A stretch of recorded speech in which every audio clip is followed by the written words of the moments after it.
Vitória Fluminense. Fluminense passa pelo Bahia, engata a quinta marcha e vai sair já já da zona de rebaixamento. A melhor análise de Fluminense 1, Bahia 0, você vê logo depois da vinheta.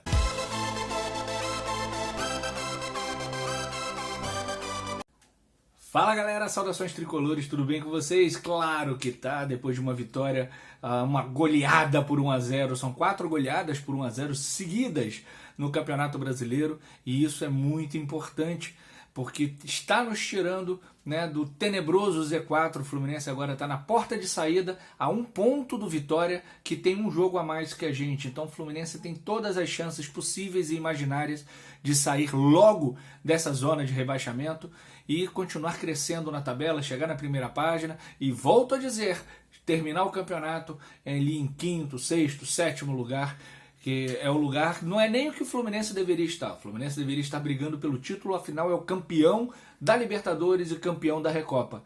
Mas teve um início de ano mal planejado, né, e muito turbulento, e agora a luta, nesse momento, é contra o Z4. Depois a gente vai ter a luta para chegar na zona de classificação para a Libertadores de 2025. Mas e como foi o jogo Fluminense 1, Bahia 0? Um jogo muito equilibrado, muito difícil. O Bahia tem um bom time e muito dinheiro, né, que vem do Grupo City.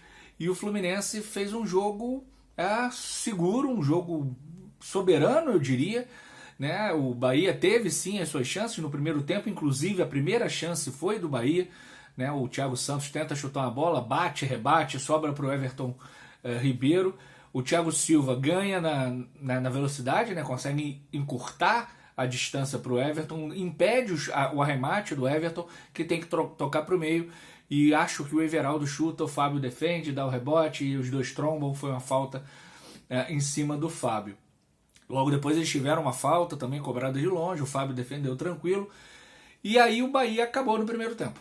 Né? A partir daí só deu o Fluminense. O Fluminense faz um gol que é anulado, né, numa jogadaça do Diogo Barbosa. Aliás, parabéns Diogo Barbosa, bela partida do lateral esquerdo, né, seguro na marcação, apoiando bem, né, então ele vai pela esquerda, faz um lançamento, uma inversão de bola, aquilo sim, aí, isso não é chutão. O que o Diogo Barbosa fez é um lançamento, né, um passe longo, né, para o Cauã Elias, e o Cauã Elias domina, dá uma pedalada, limpa para a direita, chuta e faz o gol, mas estava impedido por, sei lá, um pentelésimo, mas foi bem marcado, né? Foi bem anulado o gol, porque realmente o Cauã Elias estava adiantado. Né? Se o Diogo atrasa esse passe em meio segundo, o Cauã entraria em condições de marcar. E aí o Fluminense continuou tentando as suas jogadas. Né? Em seguida teve uma jogada com Serna, que emendou de direita, de fora da área. A bola passou rente à trave esquerda do Marcos Felipe. Né? Logo depois, o Martinelli faz uma jogadaça, passa por 3, faz um passe longo, né, para o Diogo Barbosa. O Diogo Barbosa faz o cruzamento, o Serna domina, chuta mal pra caramba de perna esquerda e a bola fica fácil para o Marcos Felipe. E aos 45 minutos vem o gol do Fluminense, né, numa jogada à la Fernando Diniz, né, com superioridade numérica na lateral do campo, né, os toques rápidos, áreas para o Ganso para o áreas para o Samuel Xavier. Aí tinha a opção do Cauã Elias da meia-lua, do André, do Martinelli, que estavam todos próximos, e o Samuel Xavier cruza, o Cauã, que estava na meia-lua pedindo a bola, corre em direção à marca do pênalti, cabeceia, né, sem nenhuma chance para o Marcos Felipe, faz o gol, e o Fluminense vai com a vantagem e com a tranquilidade que a vantagem dá para o intervalo. Na volta, o Fluminense já vem sem o Thiago Santos, que se sentiu mal no intervalo, nos vestiários, e entra com o Antônio Carlos. Né, e o Fluminense e o Bahia trocam, virou um jogo, não vou dizer de trocação, porque não foram tantas chances assim, mas trocaram oportunidades. O Fluminense primeiro, né, numa jogada pela esquerda, a bola é cruzada, o Arias entra livre, chuta forte, e o Marcos Felipe, aquele que os youtubers tricolores debochavam, chamavam de Marcos Roberta, né, que não queria no Fluminense, que não tinha nível para estar no Fluminense, faz uma defesa espetacular e salva o segundo gol do Fluminense. E o Bahia, por sua vez, teve uma chance na cabeçada, creio eu, que do Everaldo, na pequena área, se vai no gol, não tinha chance, mas ele cabeceou para fora. E aí algumas outras chances, um chute do Everton Ribeiro, que bateu no Martinelli e quase traiu O Fábio, o Keno entrou pela esquerda, chutou, o Marcos Felipe defendeu. Teve uma jogada do Cauã Elias que ele recebe na meia-lua, ele dá um corte, chuta rasteiro e o Marcos Felipe faz outra grande defesa. Mas o placar ficou assim, ficou no 1-0, com o Fluminense jogando de maneira muito segura, né? Ter Thiago Silva em campo é uma garantia de maturidade defensiva e também na criação para o time.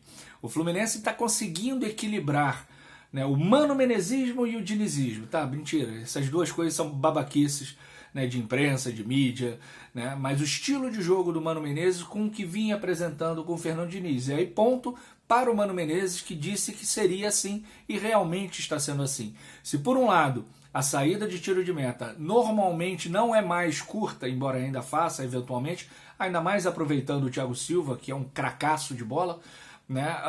E tem muitas inversões de lado, e aí inversões que não são um chutão, né? O chutão lá do tiro de meta, e a bola sempre volta, né, para o adversário. Mas as inversões de bola, os lançamentos longos, os passes longos que o Fluminense tem feito têm dado resultado.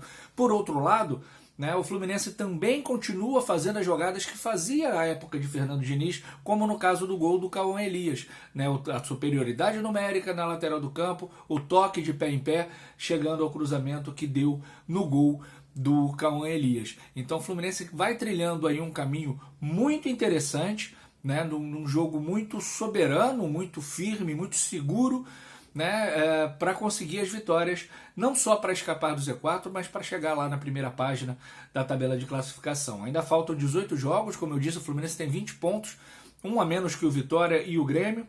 O Vitória tem um jogo a mais que a gente, o Grêmio tem um jogo a menos, né, mas é importantíssimo que o Fluminense continue vencendo. O próximo jogo é contra o Pinóquio da Gama, lá no Newton Santos, e o Fluminense precisa vencer esse clássico, né, porque o Vasco tem 24 pontos, o Fluminense tem 20, então vencendo a gente fica com 23, salvo engano, com um jogo a menos, e nós podemos, em breve, vencendo o Atlético Paranaense no jogo que foi adiado, o Fluminense pode também passar o Pinóquio da Gama e deixar ele mais perto da zona de rebaixamento, que é o lugar dele.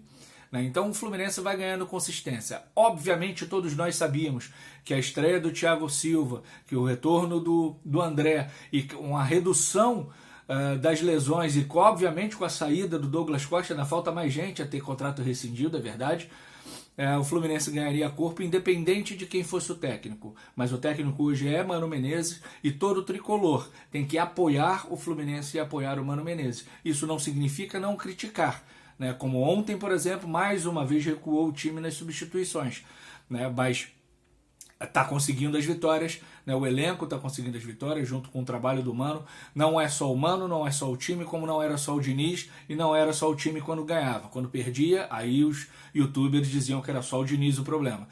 Mas o Mano está conseguindo as vitórias e agora é classificar na Copa do Brasil nesse meio de semana contra o Juventude no Maracanã. Espero que a torcida lote o Maraca, que o Fluminense faça um jogo impositivo, que consiga reverter a vantagem do Juventude e saia com a classificação para as quartas de final e mais alguns milhões de reais no bolso. Um grande beijo, um grande abraço. Tchau, tchau.